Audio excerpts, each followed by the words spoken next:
Today, the Church commemorates Christina Rossetti, poet of the 19th century. Even if you don't recognise her name, you'll know the carol In the Bleak Midwinter. She wrote the words. She also wrote Love Came Down at Christmas.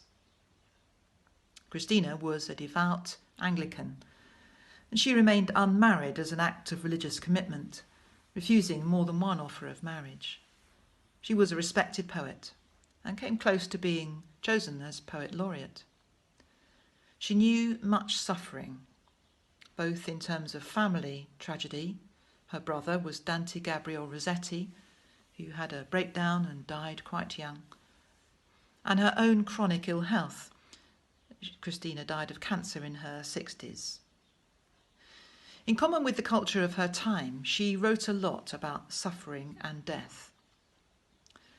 The Victorian era is said to have been preoccupied, some would say obsessed, with death, and to regard sex as a taboo.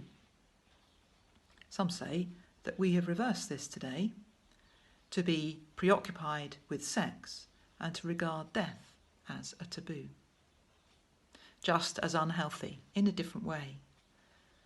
In recent years, there's been a spread of a phenomenon called Death Cafe, which is nowhere near as sinister as it may sound.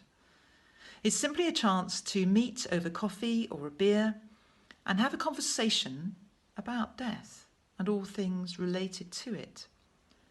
I ran some myself in a cafe bar in my last parish. It's an attempt to reach a healthier attitude and to give an opportunity, permission, to talk about things which, when unspoken, may build up fear and dread. Of course, clergy are notorious for talking endlessly about funerals. But it's fascinating how once ordinary, normal, non-clerical people start talking about death, it just takes off, and all sorts of things come up, accompanied, usually, by much laughter.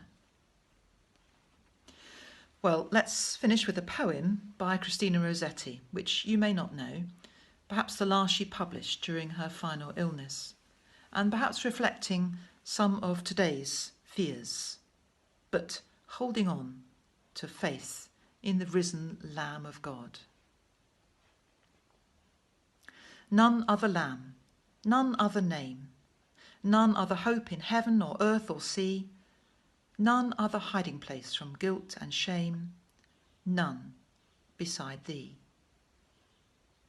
My faith burns low, my hope burns low. Only my heart's desire cries out in me, by the deep thunder of its want and woe, cries out to thee. Lord, thou art life, though I be dead. Love's fire thou art, however cold I be. Nor heaven have I, nor place to lay my head, nor home but thee.